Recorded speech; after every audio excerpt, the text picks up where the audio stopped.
माता लक्ष्मी का पूजन करते हो दीपावली पर? ऐसा कोई घर नहीं, सनातन धर्म में ऐसा कोई घर नहीं जहां माता लक्ष्मी का पूजन नहीं होता दीपावली पर। 31 अक्टूबर को जब आप मां लक्ष्मी का पूजन करोगे, माता लक्ष्मी की जब पूजन करो, जैसी आपके यहां पूजन होती है, जैसे आपके पूर्वज करते आए, जैसे आपके घर के ब्राह्मण देवता, जैसे आपके नगर के ब्राह्मण देवता जिस भाव से पूजन कराते हो, ब्राह्मण पूजन कराने आते हो तो ठीक, ना आते हो तो आपके घर में आप स्वयं जैसे माता लक्ष्मी का पूजन करते हो वैसे करो। पर 2 दिन जो आपने धनतेरस पर जो सिक्का रखा है थाली में, वैसा की वैसा ही सिक्का आपने रूप चौदस के दिन थाली में रखा है, वही की वही थाली दीपावली के दिन भी पूजन में जैसी आप पूजन जमाते हो वैसे की वैसे ही जमाओ, जैसे करते हो वैसे की वैसे ही करो। पर साथ में वो पूजन की थाली एक पाटे पर लाल वस्त्र बिछाकर, चौक पूर कर, बड़े प्रेम से अन्न का दाना रखकर वो थाली वापिस रखिए। और दीपावली के दिन भी वैसी की वैसे ही पूजन करना है। आप अपनी पूजन जैसे करते हो वैसा करो, पर साथ में वही कंकु, चावल, रोली, मोली, हल्दी सब चढ़ाकर भगवान को बड़े प्रेम से जो सिक्के रखे हैं उन सिक्कों की पूजन वैसी की वैसी करना है जो 2 दिन से आप करते आ रहे। बस इतना याद रखें कि दीपावली के दिन जो आप लक्ष्मी का पूजन करें, उसमें लक्ष्मी जी के सीधे हाथ की ओर घी का अखंड दीप, लंबी बत्ती का, और लक्ष्मी जी के उल्टे हाथ की तरफ तेल का लंबी बाती का अखंड दीप जलाना। अखंड दीप माता लक्ष्मी का जला। लक्ष्मी जी के उल्टे हाथ पर काय का दिया आएगा?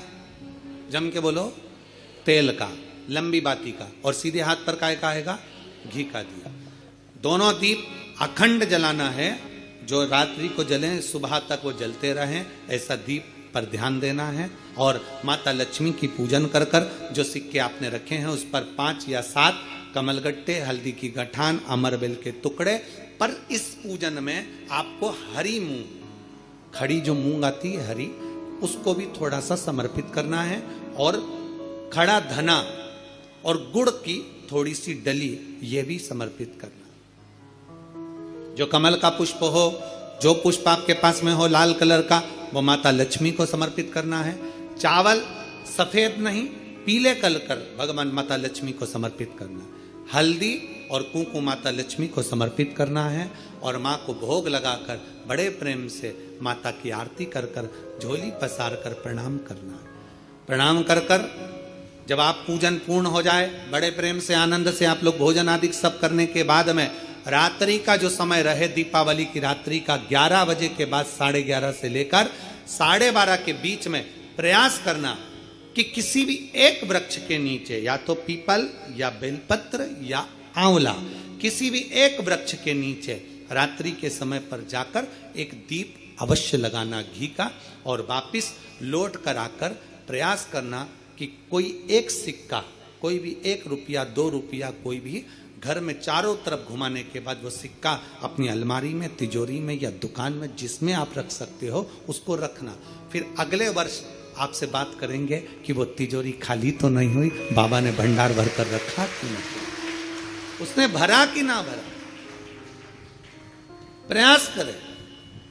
लक्ष्मी पूजन का बस पूजन जैसे करते हो, आपके जैसे ब्राह्मण ने बता दिया, जैसे माता पिता ने बता दिया, जैसे पूर्वजों ने बता दिया, जैसे घर में करते आए हो वैसी की वैसी लक्ष्मी पूजन करो। ज्यादा ढोंग प्रपंच में नहीं पड़ना, किसी ने कहा ऐसा कर दो ना, किसी ने कहा वैसा कर दो ना। अपने आनंद के साथ आप लक्ष्मी की साधारण पूजन जैसे करते आए हो वैसी की वैसे करो। बस वो सिक्के की पूजन आपको 5 दिन तक करना है। तो दीपावली के दिन कौन सा दिन हो जाएगा? 3रा दिन पूर्ण हो जाएगा। फिर पड़वा के दिन का नियम, फिर दूज के दिन का नियम अभी अपन कथा में सुनेंगे। नियम से धारण कर कर माता लक्ष्मी का स्मरण करें। और धीमा बजाओ भोलानाथ डमरू, धीमा बजाओ धीमा।